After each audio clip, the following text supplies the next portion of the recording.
एक बार की बात है, बुद्ध उपदेश दे रहे थे।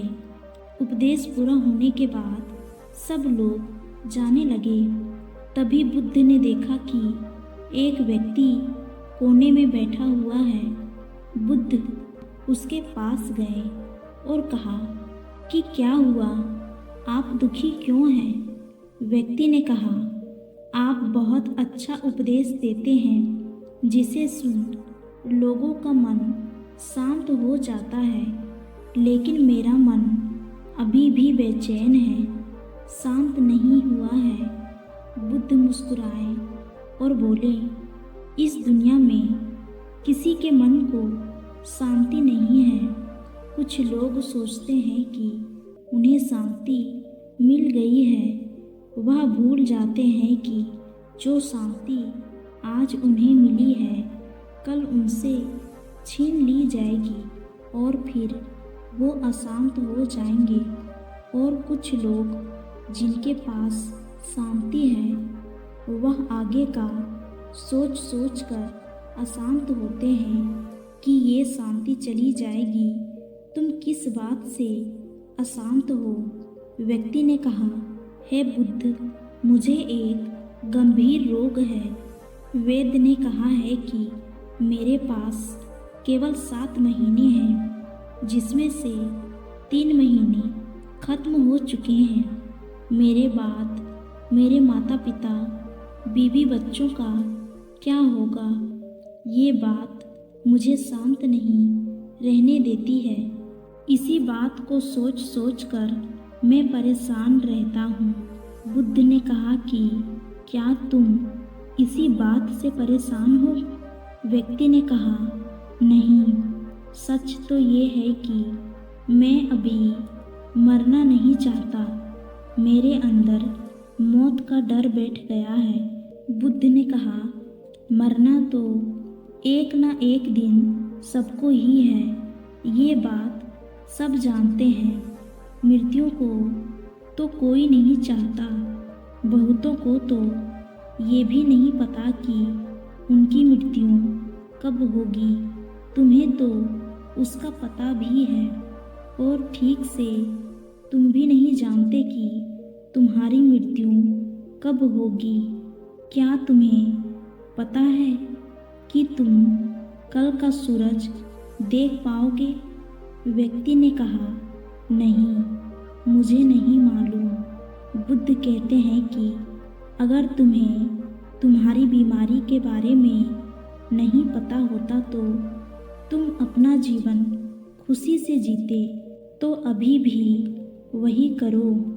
आगे का मत सोचो। अपने आज को भरपूर जियो, खुशी से।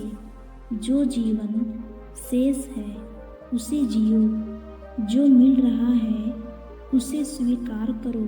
व्यक्ति बोला, अभी तो मैं केवल 35 वर्ष का हूँ। मैंने अपना जीवन ठीक से देखा तक नहीं। मैं अभी कैसे मृत्यु को प्राप्त हो सकता हूँ? बुद्ध ने कहा, तुम्हें याद है कि तुमने 35 वर्ष कैसे निकाले? कब ये समय बीत गई? तुम्हें कुछ खास पल ही याद होंगे। एक दिन तुम्हें भी मालूम नहीं होगा तुमने कैसे जिया, क्योंकि तुमने अपना जीवन होशपूर्वक कभी जिया ही नहीं। अगर तुमने अपना जीवन होश में जिया होता तो ये 35 वर्ष तुम्हारे लिए 35,000 वर्ष के बराबर होता, और प्रत्येक दिन तुम खुशी से जीते। लेकिन तुमने सारा समय नष्ट कर दिया और अब मृत्यु के समय भाग रहे हो। जीवन और मृत्यु दोनों ही उपहार है। व्यक्ति ने कहा, नहीं समझ पा रहा। जीवन उपहार है, ये समझ आता है, लेकिन मृत्यु भी उपहार है, ये कैसे हो सकता है? जब ये व्यक्ति और बुद्ध बात कर रहे थे, तभी व्यक्ति के पिता वहां पहुंच गए और उनकी बातें सुनी। बुद्ध ने कहा, वास्तव में मृत्यु जागरण है। तुमने अपने जीवन के 35 साल जिए, लेकिन कभी भी जीवन के बारे में विचार नहीं किया। लेकिन मृत्यु की आहट से तुम जीवन के बारे में विचार करने लगे। मृत्यु का यही काम है, ये जीवन को जागरण की तरफ ले जाती है। अगर मृत्यु ना होती तो व्यक्ति जीवन जीने तक अंधेरे में ही रहता और कभी भी रोशनी की तरफ नहीं बढ़ता। बुद्ध ने कहा, क्या तुम्हें जन्म से पहले का कोई ज्ञान है? व्यक्ति ने कहा, मुझे जन्म से पहले का कोई ज्ञान नहीं है। बुद्ध ने कहा, जैसे तुम्हें जन्म से पहले का कोई ज्ञान नहीं है, ठीक उसी प्रकार तुम्हें मृत्यु के बाद का भी कोई ज्ञान नहीं है। इसीलिए तुम डरे हुए हो। तुम अपना जीवन के शेष दिन को खुशी से जियो और ध्यान करो। जब तुम जीवन को समझ जाओगे, तब तुम मृत्यु को भी समझ पाओगे। ये जो डर तुम्हारे अंदर मृत्यु का है, ये भी निकल जाएगा। तब मृत्यु के उपहार को भी समझ पाओगे। बुद्ध की बातें सुन व्यक्ति के पिता ने कहा, आपकी बातें पूर्णतः सही है, लेकिन आप मृत्यु को हमारे लिए उपहार बता रहे हैं। ये तो हमारे कुटुंब के उपहार है।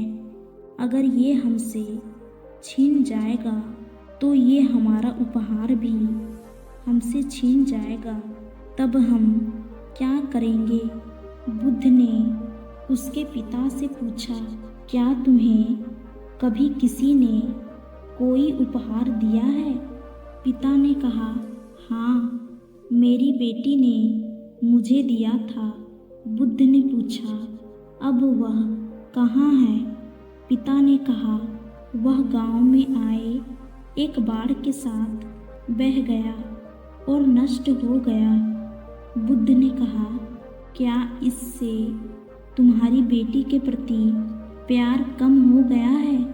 पिता ने कहा, नहीं, वह क्षण मुझे आज भी याद है जब मेरी बेटी ने मुझे वह उपहार दिया था। वह उपहार मैं कभी नहीं भूल सकता। वह मेरी पुत्री ने मुझे पहली बार दिया था। वह हमेशा मुझे याद रहेगा।